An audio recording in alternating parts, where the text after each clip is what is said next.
அநீதி, அராஜகம், தில்லுமுள்ளு இவையெல்லாம் திமுக முதற்றே உலகு. இது வள்ளுவர் திருக்குறள் அல்ல, எங்கள் தலைவர் திருக்குறள். ஏன்னா இப்போ ஏகப்பட்ட திருக்குறள் இன்னமே வெளியில் வரும்னு நான் எதிர்பார்க்கிறேன். அநீதி, அராஜகம், தில்லுமுள்ளு இவையெல்லாம் திமுக முதற்றே உலகு. அவர் தான் எல்லாம் தெரிஞ்சு வந்து உன்னை கூப்பிடுறாருல, ஏன்டி இப்படி பண்ற? எங்க வாழ்க்கையை அவரு ஜஸ்ட் தெரிஞ்சிருக்காரு. நான் அது நிஜத்துல வாழ்ந்திருக்கேன். ரெண்டும் ஒண்ணு இல்லை. ஒரு கிராமிய நடனத்துக்கு அவர் அந்தோணி தாசன் பாடினால் ஆட்டம் ஜொலிக்கும் என்பார். அதே போல் நேற்று வேல்முருகன் பாடியதால் அந்த கிராமிய நடனத்தை வேல்முருகனை பார்த்து அவர் ஸ்டெப்பு வச்சு ஆடியதும், இந்த விஜய் வெளியே வான்னு கூப்பிடுறீங்க, இந்த விஜய் வெளியே வந்தால் அப்போ தெரியும் ஏன்டா இவனை கூப்பிட்டானு அப்படின்னு சொல்கிறேன். இது எதன் அடிப்படையில் அவர் பேசியிருக்கிறார்? இதெல்லாம் கேட்கும்போது எனக்கு என்ன தோன்றுகிறது என்றால், ஐயையோ, இவர்கள் ஒவ்வொரு வீட்டில் இருக்கிற ஒவ்வொரு விஜயையும் இவர்கள் அழைக்கிற மாதிரியே தோணுது. கொஞ்சம் பொறுங்கப்பா. பழனியாண்டின்னு ஒரு சட்டமன்ற உறுப்பினர் ஒரு தருதலை, தமிழகத்தை சுரண்டி கொழுக்கிற ஒரு ஏமாற்று பேர்வழி, இன்னும் சொல்ல போனால் ஒரு திருடன், கொள்ளையடித்து கொண்டிருக்கிறவர்களை பார்த்து நேரடியாக நாங்கள் என்ன ஆட்சி நடத்துறீங்க, ஒரு சட்டமன்ற உறுப்பினர் இந்த மாதிரி இவ்வளவு தூரம் கொள்ளையடித்து கனிம வள கொலை நடத்தியிருக்கிறான்னா ஏன் கனிம வளத்துறை அமைச்சர் ரகுபதிக்கு தெரியாதா? பவளவுலா பாப்பாவிற்கு என்ன தெரியும் என்று அழகாக அற்புதமாக யாரை சுட்டி காட்ட வேண்டும், யாரை உசுப்பி விட வேண்டும் என்பதை எங்கள் தலைவர் இன்றைக்கு நேற்று சொல்லியிருக்க. இன்னொரு முக்கியமான விஷயத்துக்கு தேவை வரேன். அதை பழைய டப்பாவை உருட்டத்தானே அவர்களுக்கு தெரியும். அதற்காக நாம் அவர்கள் செய்யும் தவறை வெளியே சொல்லாமல் இருக்க முடியுமா? சொல்லுவோம். பவளவில்லா பாப்பாவுக்கு வேற என்ன தெரியும்? பழைய டப்பாவை உருட்டதானே தெரியும். அண்ணா இருந்த இடத்துல, காமராஜர் இருந்த இடத்துல, எம்ஜிஆர் அவர்கள் இருந்த இடத்துல இப்போ எடப்பாடி பழனிசாமியோ எம்கே ஸ்டாலின் அவர்களையோ வச்சு பார்க்க முடியாதுன்னு சொல்கிறீங்க. அந்த இடத்துல விஜய் வச்சு பார்த்தா பொருத்தமாக இருக்குமா? காமராஜர் இருந்த இடத்தில், அண்ணா இருந்த இடத்தில், புரட்சித் தலைவர் எம்ஜிஆர் இருந்த இடத்தில் இன்றைக்கு இவ்வளவு மோசடிக்காரர்கள் அமர்ந்திருக்கிறார்களே, இதை எண்ணித்தான் இன்றைக்கு எங்கள் தலைவர் விஜய் மக்களிடத்திலே கண்ணீர் சிந்தினார். அதிகாரத்தில் இருக்கிற முதல்வர் அவர்கள் அயர்ந்து உறங்கக்கூடிய நாள் வருகிற போது நாமே போய் ஒரு முறை எழுப்பி, எதற்காக நீங்கள் ஓட்டு போட போகிறீர்கள் என்று தட்டி எழுப்பி கேட்டால் தூக்க கிறக்கையில் அவர் விசிலுக்குத்தான் போடுவோம் என்று மெய்மறந்து சொல்லுகிற காலமும், அள்ளிச்சில்லுகள்லாம் அலறுது ஒரு பக்கம், இன்னொரு பக்கம் ஆண்ட கட்சிகளும் ஆளுங்கட்சியும் மிரண்டுக்கிட்டு இருக்கிற திருக்குறளை பார்த்து ஒரு பக்கம் ஒருத்தர் என்னமோ திமுகவில் பெரிய அது திருட்டு முன்னேற்ற கழகம், நமக்கு தான் தெரியும். பிரைம் 9 தமிழ் நேயர்கள் அனைவருக்கும் வணக்கம். இன்றைய நமது நேர்காணல் நம்முடன் இணைந்திருப்பவர் தாவேக்காவின் மாநில செய்தி தொடர்பாளர் திரு முகில் அவர்கள். சார் வணக்கம். வணக்கம். 3ஆம் ஆண்டு தாவேக்காவின் தொடக்க விழா பிரம்மாண்டமாக ஆரம்பிக்கும் அப்படின்னு பார்த்தோம். அதாவது தலைவர் வந்தாலே பிரம்மாண்டம் அப்படின்ற மாதிரி தொண்டர்கள் ஒரு சிறிய அறைக்குள்ள நடத்தினாலும் நல்ல பயங்கரமாக நடத்திருந்தாங்க. இசை நிகழ்ச்சியோட அடுத்த கட்டமாக சூப்பராக நிகழ்ச்சி போயிட்டு இருந்துச்சு. திருக்குறள், திருவள்ளுவர் 1330 குறள் எழுதி முடிச்சிட்டாரு. அடுத்ததாக விஜய் அவர்கள் ஒரு புது குறள் எழுதியிருக்காரு. குறள் எப்படி திடீர்னு குறள் அதிகாரத்துக்கு போனதுக்கான காரணம் என்ன, இந்த ஃபங்க்ஷன் எப்படி போச்சு, அதை கொஞ்சம் டீட்டெயிலாக. முதல்ல 10 மணிக்கு எழுதி வைத்தார் போல் கூட்டம் தொடங்கியது. நான் இந்த இசை நிகழ்ச்சியெல்லாம் நடந்தது நேற்று தான் முதல்ல நான் போனேன். பனையூர் என்பதே நேற்று தான் எனக்கு தெரியும். அலுவலகம் ஒரு பிரம்மாண்டம். தமிழர்களுடைய கலை நிகழ்ச்சிகள் தாரை தப்பட்டை முழங்க வரவேற்ற தருணம். தலைவர் அப்போ தான் வந்தாங்க. ஒரே கூட்டம், எல்லாம் கைபேசியில் படங்கள் எடுத்த வண்ணம் இருக்கும்போது நானும் உள்ளே போயிட்டேன்.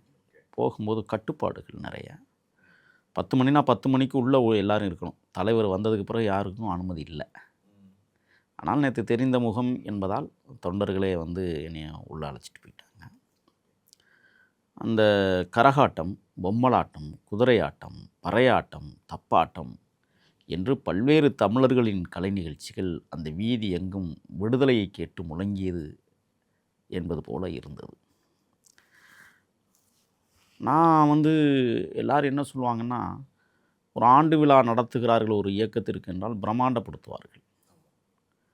அது ஒன்று காமராசர் அரங்கம், அப்படி இல்லைன்னா கலைவாணர் அரங்கம்னு சொல்லிட்டு பயங்கரமாக இருக்கும். ஆனால் ஒரு சிறிய அளவேனும், ஒரு 1000 பேர் கூட இருக்க முடியாத ஒரு அரங்கத்திற்குள் ஒரு ஆர்ப்பரிப்போடு ஆனந்த கொண்டாட்டத்தோடு எங்கள் தலைவர் கலந்து கொண்டு அந்த சொல்லரங்கம், பாட்டரங்கம், தமிழரங்கம் என்று சொல்லக்கூடிய அளவிற்கு வித்தியாசமான நிகழ்வுகளை என்னுடைய மூத்த இளவல் ராஜ்மோகன் அவர்கள் தொகுத்து வழங்க இடையில் வேல்முருகன் பாடகர் அவர் திரையுலகத்திற்கு வருவதற்கு முன்னால் நான் ஒரு பாடலில் பணி செஞ்சேன். 10 மாதம் என்ன சுமந்து பெத்தி எடுத்த அம்மா உன் பாசத்துக்கு முன்னால் எல்லாமே சும்மா என்பது தான் வேல்முருகன் திரைத்துறைக்கு வருவதற்கு மூல காரணமாக இருந்த பாடல். அது முத்தாய்ப்பான பாடல், தாயை பற்றிய பாடல்.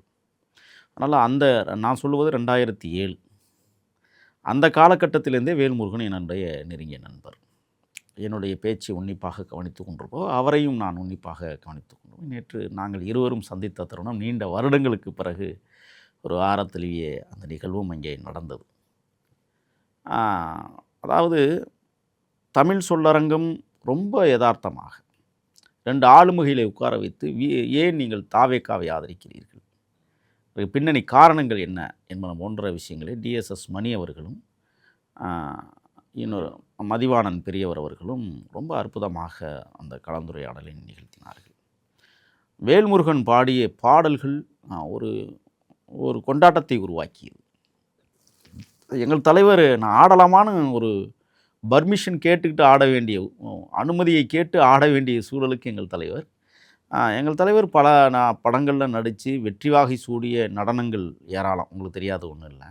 ஆனால் ஒரு கிராமிய நடனத்துக்கு அவர் அந்தோணி தாசன் பாடினால் ஆட்டம் ஜொலிக்கும் என்பார்கள். அதே போல் நேற்று வேல்முருகன் பாடியதால் வெற்றி கொண்டாட்டமாக அது மாறி இருக்கிறது. அப்படிங்கும்போது அந்த கிராமிய நடனத்தை வேல்முருகனை பார்த்து அவர் ஸ்டெப்பு வச்சு ஆடியதும், வேல்முருகனுடைய மகள் ஆடிய அந்த ஸ்டெப்பை பார்த்து தலைவர் ஆடியதும் என்பது ஒரு கிராமிய இசைக்கு எவ்வாறு ஆட வேண்டும் என்பதை நேற்று தான் கற்றிருப்பார் என்றே நான் கருதுகிறேன். ஏன்னா அவர் ஃபோக் சாங்ஸ் விஷயங்களில் அவர் ஆடிய ஆட்டங்கள்லாம் நம்ம பார்த்துருக்குறோம். அது வித்தியாசமாக இருக்கும், கலகலப்பாக இருக்கும். ஆனால் நேற்று ஆடிய ஆட்டம் என்பது ஒரு தலைவனுக்கான தகுதியை இங்கே தரம் உயர்த்தி இருக்கிறது. தலைவர் எப்படி அந்த இசைக்கு ஆடணும் அப்படிங்கிறத ரொம்ப மகிழ்ச்சியாக இருந்தது. அவரும் என்னென்னா ஒரு சின்ன பிள்ளை மாதிரி மாறிட்டார். அப்படியான ஒரு நிகழ்ச்சி அது. ஆயிரக்கணக்கானவர்கள் கலந்து கொண்டாலும் அரங்கத்திற்கு வெளியே கிட்டத்தட்ட ஒரு குறைந்தது ஒரு 3000-4000 பேர் வெளியே நின்றிருந்தார்கள். பத்திரிகையாளர்களுக்கு கூடுமானவரை குறைந்த அனுமதியை கொடுத்திருந்தார்கள். வழக்கம் போல் எல்லா கூட்டங்களிலும் மரியாதைக்குரிய எங்களுடைய மூத்தவர் புஷியார் அவர்கள் வாழ்த்துறை வழங்கினாருங்க. ஆனால் ஒரு கருத்துரை என்கிற இடத்துல இல்லாமல் முதல் உரையாகவே தனது உரையை முடித்து கொண்டு உட்கார்ந்தார். அதற்கு பிறகு யாரையாவது பேச அனுமதிப்பார்கள் என்று நாங்கள் அவளோடு எதிர்பார்த்தோம். யாரையுமே பேச விடலை. புதிய பரிணாமம் பெற்றிருக்கிறது தமிழக வெற்றி கழகம். புதிய ஆளுமைகளை பேச வைத்தார்கள். அதில் ஒரு மருத்துவர் பேசியதும் இன்னொரு பொண்ணு பேசியதும் பிரமிப்பாக இருந்தது. அதைவிட இந்த வாரியர்ஸ் குரூப்லேருந்து ஒரு தம்பி பேசிய பேச்சு பிரமாண்டப்படுத்தியது, பிரமிப்பாக இருந்தது. ஒரு தம்பி எவ்வளவு தூரம் அரசியலை ஒரு சிறிய வயதில் உற்று நோக்கி கொண்டிருக்கிறான். இந்த சொல்கிறாங்கல்ல எல்லாம் தற்குறிகள் அணில் குஞ்சுகள் அப்படின்னு சொன்னதுக்கெல்லாம் சவுக்கடி கொடுத்துருக்கிறான் எங்கள் தம்பி. நாங்கள் அரசியலை கற்றுக்கிட்டு தான் அந்த இடத்துக்கு வந்துருக்கிறோம், சும்மாவெல்லாம் வரல. கிட்டத்தட்ட 33 ஆண்டுகள் நான் பிறப்பதற்கு முன்னாலே என் தலைவர் என்னை அரசியல் படுத்தியிருக்கிறான்னு சொல்கிறது ரொம்ப பிரமிப்பாக இருந்தது. அதற்கு பிறகு தலைவர் உரை நீங்கள் கேட்டிங்களே திருக்குறள். நாங்கள் சின்ன வயசில் இந்த திருக்குறளை இழிவுபடுத்தவில்லை. நாங்கள் சின்ன வயசில் போகிற போக்கில் எங்களுக்கும் 7 அடி சீர் எழுத தெரியும் அப்படிங்கிறதுக்காக சில விஷயங்களில் சின்ன வயசில் சின்ன பிள்ளைத்தனமாக நாங்கள் சில திருக்குறளை வேறு மாதிரி சொல்லுவதுண்டு. அதாவது என்னென்னா கழிவறையில் போய் வேணுமேனே கலகம் இருக்கிறது. நாங்கள் அது படிக்கிற வயசு தானே. அப்போ குளிக்கும் துறையில் டேஸை பார்க்காவிடில் குளித்தலின் குளிக்காமை நன்று அப்படின்னு எழுதுவோம். அதே மாதிரி பார்த்திங்கன்னா கழிவறையில் எழுதியிருப்போம் சிறுநீர் பெய்து விட்டு டேஸ் பெருநீர் பேண்டை நனைத்து விடும் அப்படின்லாம் எழுதியிருக்கணும். இதெல்லாம் ஒரு சின்ன வயசில் எப்படிலாம் நாங்களும் திருக்குறளை. ஆனால் எங்கள் தலைவர் அரசியல் திருக்குறளை ஆரம்பித்திருக்கிறார் முதலாக. இது வள்ளுவர் திருக்குறள் அல்ல, எங்கள் தலைவர் திருக்குறள். ஏன்னா இப்போ ஏகப்பட்ட திருக்குறள் இன்னமே வெளியில் வரும்னு நான் எதிர்பார்க்குறேன்.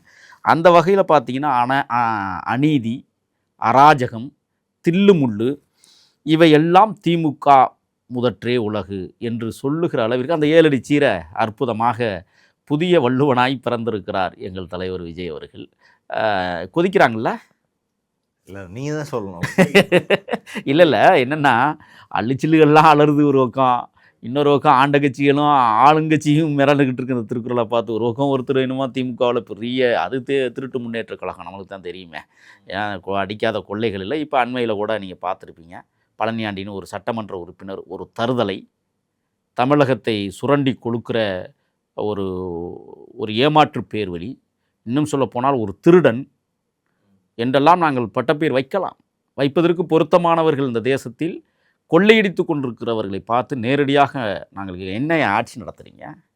ஒரு சட்டமன்ற உறுப்பினர் இந்த மாதிரி இவ்வளவு தூரம் கொள்ளையடித்து வந்து கனிம வள கொலை நடத்தியிருக்கிறான்னா, ஏங்க கனிம வளத்துறை அமைச்சர் ரகுபதிக்கு தெரியாதா? என்ன கட்டிங் வாங்குறீங்களா நீங்கள்லாம்? அதைத்தான் எங்கள் தலைவர் திருக்குறளில் அழகாக சொன்னார். எதுக்காக நான் அதை போய் தொட்டுட்டு வர்றேன்னா, அந்த இந்த இந்த இந்த விஷயங்களை நம்ம பேசாமல் அநீதி, அந்த எம்எல்ஏ பண்ணது அநீதி, அராஜகம், பத்திரிகையாளர்களை தாக்கி அவர்களுடைய 25 லட்சம் பெறுமதிப்புள்ள உபகரணங்களை பறித்து கொண்டு போய் திருடி ஓடியது, தில்லுமுள்ளு, இதை மூடி மறைப்பதற்காக நடத்திய நாடகம், இவை அனைத்தும் திமுகவின் முதற்றே உலகு என்று சொல்லுகிற அளவிற்கு இது ஒன்றை மட்டும்தான் நாங்கள் சாட்சியால் சொல்லியிருக்கிறோம். 1000 சாட்சிகளை எங்களால் ஒப்புவிக்க முடியும், எங்களால் அதை கனெக்டட் பண்ண முடியும். அந்த லெவலுக்கு இந்த தில்லுமுள்ளு ஆட்சி கிட்டத்தட்ட இன்னைக்கு முடிவுரை எழுதி கொண்டிருக்கிற நேரத்தில் நாம் கதைத்து கொண்டிருக்கிறோம். இப்போ எங்கள் தலைவர் அந்த பேசிய பேச்சில் நீங்கள் ரொம்ப உன்னிப்பாக கவனிச்சிங்கன்னா ரொம்ப யதார்த்தமாக சில விஷயங்களை பேசியிருப்பாங்க.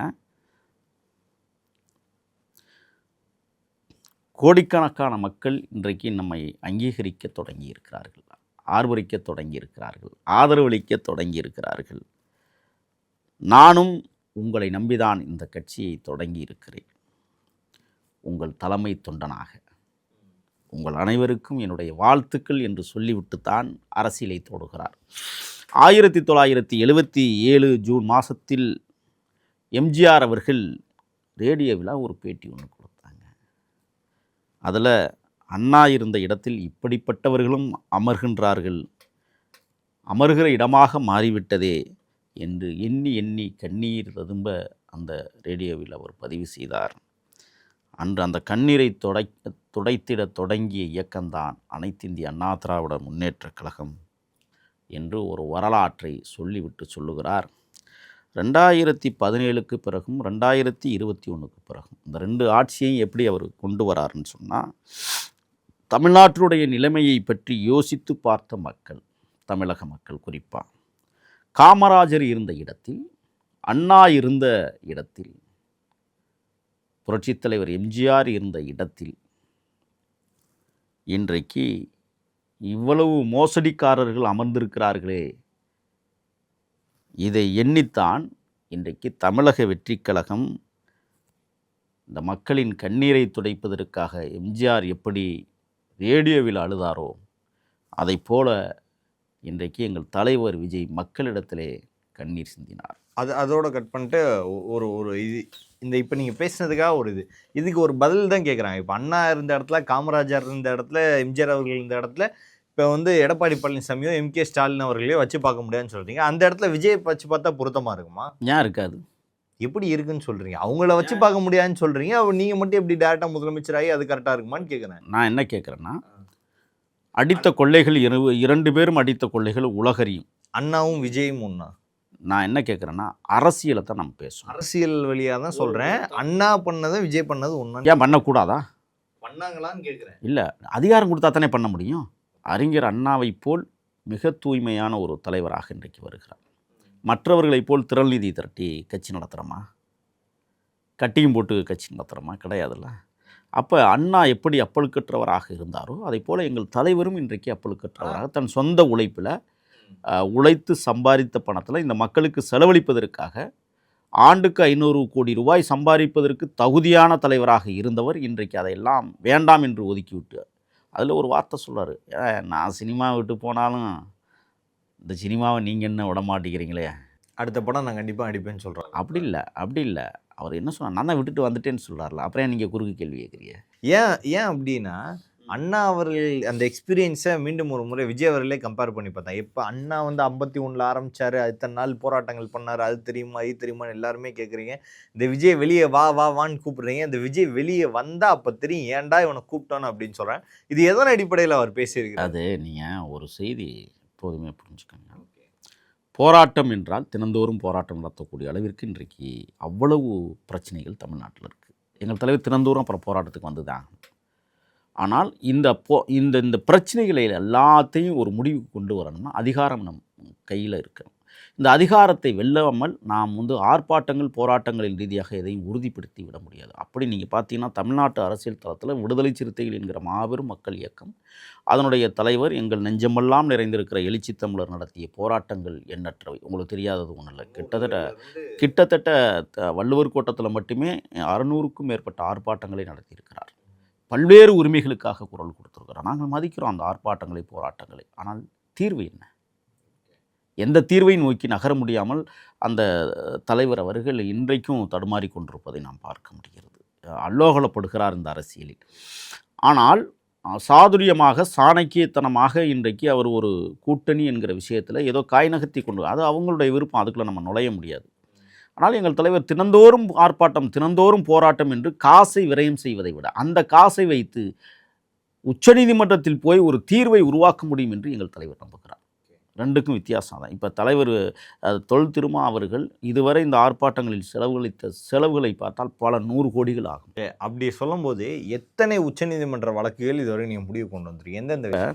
இப்போ கவின் ஆணவ படுகொலை வழக்கு இருக்குல்ல, அதை ஸ்டாப் பண்ணணும்னு சொல்லி தான் நம்ம வந்து உச்சநீதிமன்றத்துக்கு போனோம். ஆனால் இப்போ அதுக்கு இடையிலேயே இப்போ 2 படுகொலைகள் நடந்திருக்கு. இல்லை தீர்வு கிடச்சிருச்சு? அதில் இல்லை, நான் என்ன அங்கே தீர்ப்பு வரலையே. தீர்ப்பு வந்தால் தானே தீர்வு வர முடியும். அப்போ அதை நோக்கி தான் நம்ம நகர்ந்துக்கிட்டு இருக்கிறோம். ஒன்று. 2வது செய்தி இன்னொன்று என்னென்னா, இப்போ வந்து இங்கே இருக்கிற சட்டம் ஒழுங்கு பிரச்சனைகள் எவ்வளவோ ஒவ்வொரு நாளும் நடந்துக்கிட்டு இருக்கு. நீங்கள் பார்த்தீங்கன்னா அண்மையில் தரமணியில் ஒரு பீகார் குடும்பத்தை சேர்ந்தவர்கள் என்ன நிலைமைக்கு ஆளானாங்க. ஒரே நாளில் அந்த குழந்தையை சுவத்தில் அடித்து கொலை செய்திருக்கிற கொடுமை எதனால் நடந்தது அப்படிங்கிற ஒரு கேள்வி இருக்குது. இவங்க என்ன கேட்பாங்கன்னா, கொலை செய்வதற்கு முன்னால் அந்த இல்லத்தை போய் பாதுகாக்க முடியுமான்னு பைத்தியக்காரத்தனமாக பேசுவானுங்க. நான் என்ன கேட்குறேன்னா, இதற்கு பின்னணி என்னவாக இருக்கிறது என்றால் அதுக்கு போதை வஸ்துகள் தான் காரணமாக. அப்போ இது போன்ற விஷயங்களில் தொடர்ச்சியாக இன்றைக்கு இந்த நாட்டில் மிகப்பெரிய கொலைகளும் கொள்ளைகளும் இன்னும் சொல்லப்போனால் கற்பழிப்புகளும் நடக்கிறது என்றால் அதற்கு பின்னணியில் ஒளிந்திருப்பது இந்த போதை வஸ்துக்கள் தான். இதை முதல்ல வந்து தடை செய்யணும். 0ல் இருக்குன்னு ஒரு அமைச்சர் வெக்கமில்லாமல் சொல்கிறார் இந்த நாட்டில். எல்லாம் அமைச்சருக்கே தகுதியற்றவர் என்பதை நான் இந்த நேரத்தில் ஆணித்தரமாக சுற்றேன். அதை பேசுவோன்னா இப்படியெல்லாம் நாம் பேசுவதால் சில பேர் கொந்தளிப்பார்கள். அதையும் சொல்கிறார் அவர். அதை பற்றி நாம் கவலைப்பட வேண்டாம். ஏனென்றால் கொந்தளிப்பது தான் அவருடைய வேலையே. இதைத்தான் நடத்தியிருக்காங்க அன்றைக்கி வர.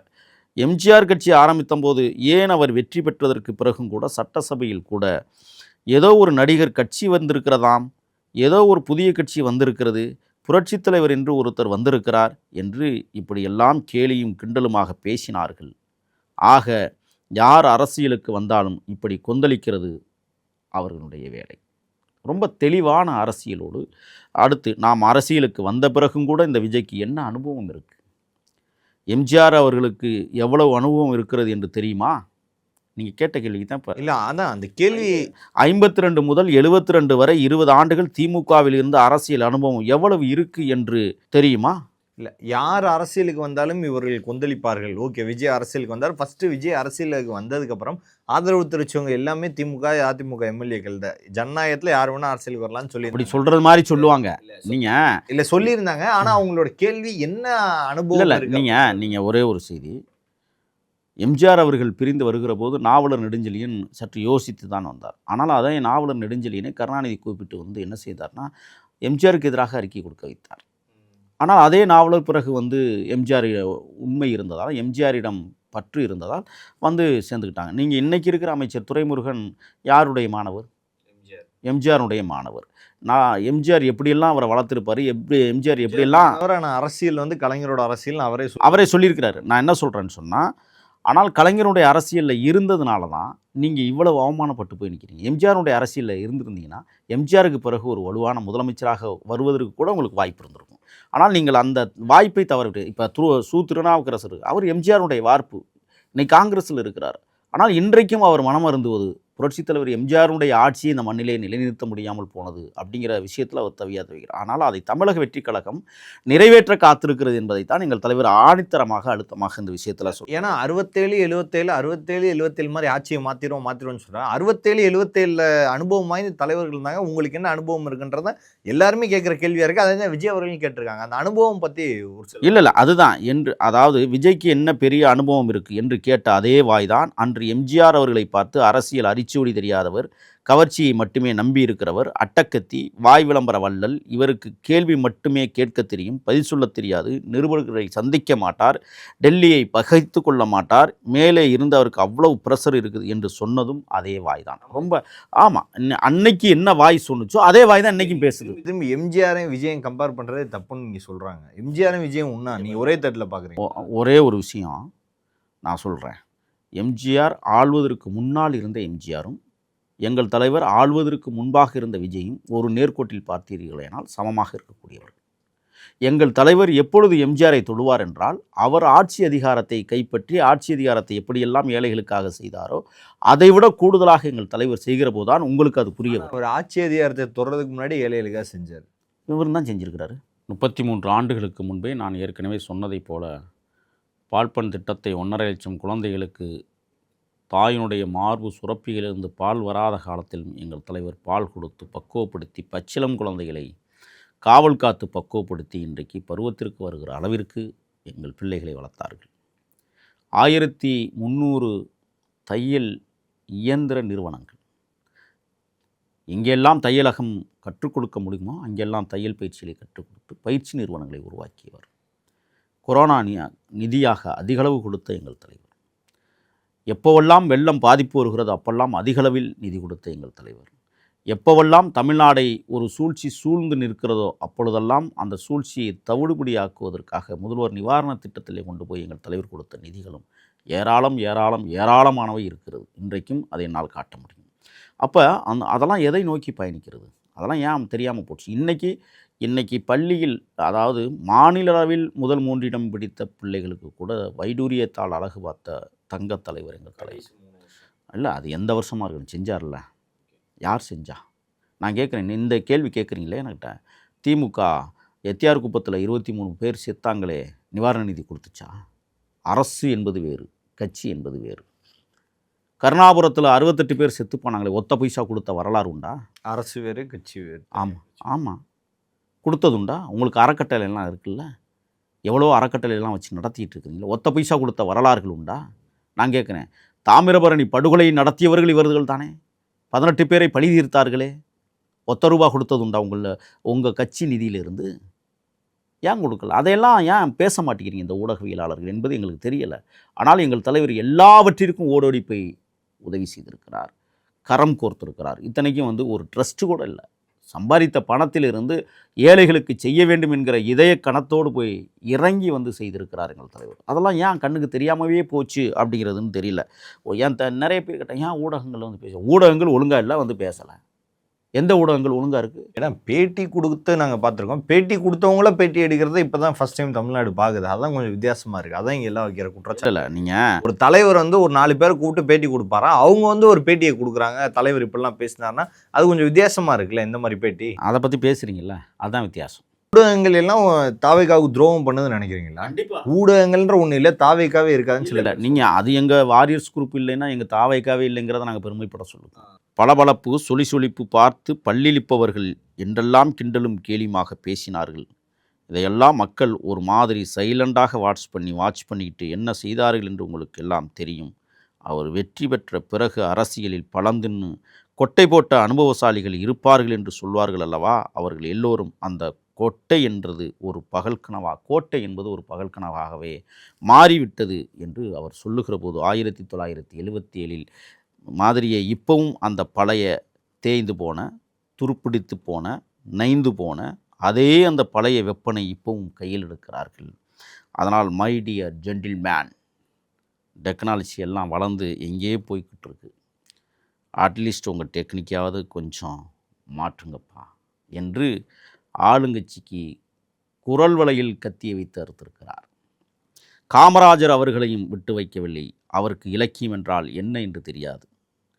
அவர் மாபெரும் புலவர், அந்த புலவர் இந்த புலவர் என்றெல்லாம் கிண்டல் செய்தார்கள். யார் எதிர்த்து நின்றாலும் அவர்களை கொந்தளிப்பதுதான் அவர்களின் வேலையே. மன்னனைக்கு திண்டாட்டம், மந்திரிகளுக்கு கொண்டாட்டம் என்று தமிழ்நாடு முழுவதும் அடுப்புக்கறி எடுத்து சுவரில் எழுதவர்கள் இந்த தில்லுமுள்ளுக்காரர்கள், திமுக என்கிற தில்லுமுள்ளு கட்சிக்காரர்கள். இதை நான் சொல்கிறேன். இடையில நான் அதை ஏன் சொல்கிறேன்னா, ஆமாம், இப்படியெல்லாம் நடத்துனாங்க அவங்க. அப்போ அட்ராசிட்டியை நாம் எடுத்து சொன்னால், ஊழலை பற்றி சொன்னால், முக்கியமாக நாம் அதை எடுத்து சொன்னால் 50 ஆண்டுகளுக்கு முன்னாடி இருக்கிற அதே தகர டப்பாவை எடுத்து உருட்ட ஆரம்பித்து விடுவார்கள். பவளவுலா பாப்பாவிற்கு வேறு என்ன தெரியும் என்று அழகாக அற்புதமாக யாரை சுட்டி காட்ட வேண்டும், யாரை உசுப்பி விட வேண்டும் என்பதை எங்கள் தலைவர் இன்றைக்கு நேற்று சொல்லியிருக்க. இன்னொரு முக்கியமான விஷயத்துக்கு தான் போகிறேன். அதை பழைய டப்பாவை உருட்டத்தானே அவர்களுக்கு தெரியும். அதற்காக நாம் அவர்கள் செய்யும் தவறை வெளியே சொல்லாமல் இருக்க முடியுமா? சொல்லுவோம், அழுத்தி சொல்லுவோம், சொல்லிக்கொண்டே இருப்போம். நம்மை தவிர வேறு யாரும் அவர்களை எதிர்த்து நின்று கேள்வி கேட்க முடியாது. யாருக்கும் அந்த தில் இருக்கிறது, எவருக்கும் கிடையாது. மக்களோட ஒரே பிரதிநிதி நான் மட்டும்தான். இப்படி இருக்கும் இந்த நிலையில் இன்று டிஜிட்டல் உலகத்தில் திருவள்ளுவர் இருந்திருந்தால் எந்த மாதிரி திருக்குறளை எழுதியிருப்பார் என்பதை மீண்டும் மக்கள் பார்வைக்கு கொண்டு வருகிறேன். அநீதி, அராஜகம், தில்லுமுள்ளு இவையெல்லாம் திமுகவின் முதற்றே உலகு என்று புதிய பரிணாம திருக்குறளை உலகத்திற்கு வழங்கி தந்த உன்னத தலைவராக எங்கள் விஜய் விளங்குகிறார். மும்மன போட்டி, நான்குமுனை போட்டி என்றெல்லாம் சொல்லுகிறார்கள். அவர்களை பொறுத்தவரை அது அப்படியே இருக்கட்டும். அதில் மாபெரும் மக்கள் சக்தியாக நமது அணி ஒரு பக்கம், அடுத்து திமுக தலைமையில் மற்ற கூட்டணி கட்சிகள் மறுபக்கம், அடுத்து பாஜக தலைமையில் மற்றும் பலர். அதிமுக அவாய்ட் பண்ணுறீங்க நீங்கள்? அது பாஜக கூட்டணி தானே அண்ணாது. அந்த கூட்டணியே தான் கொஞ்சம் மாதத்துக்கு முன்னாடி பேச்சுவார்த்தை நடந்துட்டு இருந்துச்சு அப்படின்னு நீங்கள் சொல்கிறீங்க. எல்லாருமே சொல்கிறாங்க. நீங்கள் பார்த்தீங்களா? ஆதாரம் இருக்கா? எந்த ஆதாரத்தை எங்கே வெளியிடுங்க? அதிமுக கூட்டணியோ நீங்கள் பேச்சுவார்த்தையே நடத்தலைங்க. அவன் கற்பனைக்கு ஏங்க, அவங்க கூட்டத்தில் எங்கள் கொடி பறக்க விட்டால் நாங்கள் கூட்டணிக்கு போகணும்னு அர்த்தமா? அது அவர்களே கொடியே. தொடர்ந்து அதிமுக சீன்ட்டு வரீங்க, எம்ஜிஆர் எடுத்துக்கிறீங்க, ஜெயலலிதா அவர்கள் எடுத்துக்கிறீங்க, அண்ணாவை எடுத்துக்கிறீங்க, ஆனால் அதிமுக சீண்டுவீங்க, அடுத்து அதிமுகவே உருவாகுவீங்க. அதாவது சந்திரமுகியாக போய் நிற்பீங்க, அப்புறம் சந்திரமுகியாக மாறுவீங்க, அப்புறம் சந்திரமுகியை நீங்கள்னு சொல்லுவீங்க. அந்த மாதிரி அதிமுகவை நீங்கள் எடுத்துக்கிட்டீங்களோன்னு தோணுது. அதிமுகவை 3 கட்டங்களாக பிரிக்கலாம். ஒன்று எம்ஜிஆருடைய காலகட்டம், புனிதமானது. ஜெயலலிதாவுடைய ஆட்சி காலம் விசித்திரமானது. எடப்பாடியினுடைய ஆட்சி காலம் மோசமானது. மோசமானதை நாங்கள் கையில் எடுத்துட்டால் நாங்களும் மோசமானவர்கள். அது உங்களுக்கு புரியலை, அது தெரியாமல் நீங்கள் கேள்வி கேட்டுட்ருக்கீங்க. ஓகே, இது இப்படி எத்தனை சக்திகள் என எத்தனை பேர் வந்தாலும் திமுகவை வீழ்த்துவதற்கு மாபெரும் மக்கள் சக்தியாகிய நம்மால் மட்டும்தான், தாவேகாவால் மட்டும்தான் முடியும். இந்த நிலையில் விஜய் வீட்டை விட்டு வெளியே வா, விஜய் வீட்டை விட்டு வெளியே வா என்று அழைக்கிறார்கள். இதெல்லாம் கேட்கும்போது எனக்கு என்ன தோன்றுகிறதென்றால், ஐயையோ, இவர்கள் ஒவ்வொரு வீட்டில் இருக்கிற ஒவ்வொரு விஜயையும் இவர்கள் அழைக்கிற மாதிரியே தோணுது. கொஞ்சம் பொறுங்க பாஸ், வருவார்கள், முறையாக வருவார்கள். ஓட்டு போடுகிற அன்று ஓட்டர் ஐடியை கையில் எடுத்துக்கொண்டு ஒவ்வொரு வீட்டிலும் இருக்கிற ஒவ்வொரு விஜயையும் ஒவ்வொரு விஜயையும் பூத்தாக காலையிலே வந்து நிற்பார்கள். பாருங்கள், அன்றைக்கு தெரியும். பாருங்கள், ஏன்டா இந்த விஷயம் கூப்பிட்டோம் என்று. எல்லாத்துக்கும் ஒரு பதில் சொல்லிட்டார். அடுத்து இப்படி பேசினால் இது என்ன சினிமா என்று உடனே ஆரம்பித்து விடுவார்கள். அதுக்கும் பதில் சொல்கிறார். நான் என் சினிமாவை விட்டால் நீங்கள் சினிமாவை விட மாட்டீர்கள். அப்பா, தற்போது கருத்து கணிப்பு என்று ஒரு விஷயம் போய்கொண்டிருக்கு. அதில் நிறைய பேர் உண்மையான கருத்து கணிப்பு எல்லாம் சொல்லுகிறார்கள். அதை நான் தவறு சொல்லவில்லை. சிலர் பேர் கடுப்பில் விட்ட கணிப்புகளும் இருக்குது. அதை நான் தப்பு சொல்லவில்லை. ஊராக தெருவாக வீடாக போய் அந்த கருத்து கணிப்பை எடுத்து பாருங்கள். ஒவ்வொரு வீட்டிலும் தாவேக்கா இருப்பதை நீங்கள் பார்ப்பீர்கள். அப்படிலாம் சொல்லிவிட்டு முதல்வர் அயர்ந்து உறங்குவார். ஏன்னா இப்போல்லாம் 2 வருஷத்துக்கு முன்னாடியே சொல்லிட்டார், எனக்கு பெரிய தலைவலியாக இருக்குது, பெரிய தொந்தரவாக இருக்குன்னு. இப்போ பழனியாண்டி பண்ண தொந்தரவெல்லாம் பெரும் தொந்தரவாக ஆட்படுத்தப்பட்டிருக்கிற அதிகாரத்தில் இருக்கிற முதல்வர் அவர்கள் அயர்ந்து உறங்கக்கூடிய நாள் வருகிற போது நாமே போய் ஒரு முறை எழுப்பி, எதற்காக நீங்கள் ஓட்டு போட போகிறீர்கள் என்று தட்டி எழுப்பி கேட்டால் தூக்க கிறக்கையில் அவர் விசிலுக்குத்தான் போடுவோம் என்று மெய்மறந்து சொல்லுகிற காலமும் வந்து கொண்டிருக்கிறது என்பதை அழகாக முதலமைச்சருக்கு ஒரு கதையை சொல்லி ஒப்பிட்டு பேசியிருப்பது என்பது உலக சரித்திரத்தில் முக்கியத்துவம் வாய்ந்தது. நேற்று பேசிய அவரது பேச்சு வரலாற்றின் முக்கிய பங்கு, வரலாற்றில் இடம்பெறப் போகிற பேச்சு. பல்வேறு அரசியல் கேள்விகளுக்கு பதில் தமைக்காக மிக்க நன்றி ஐயா. நன்றி. நன்றி. குஷி படம் உங்களுக்கு பிடிக்காது? பிடிக்கும், ஆனால் யாருனே தெரியாத ஆள் கூடலாம் உட்காந்து என்னால் பார்க்க முடியாது. எனக்கு ரொம்ப அன்கம்ஃபர்டபுளாக இருக்கு. ஜும் ஜும்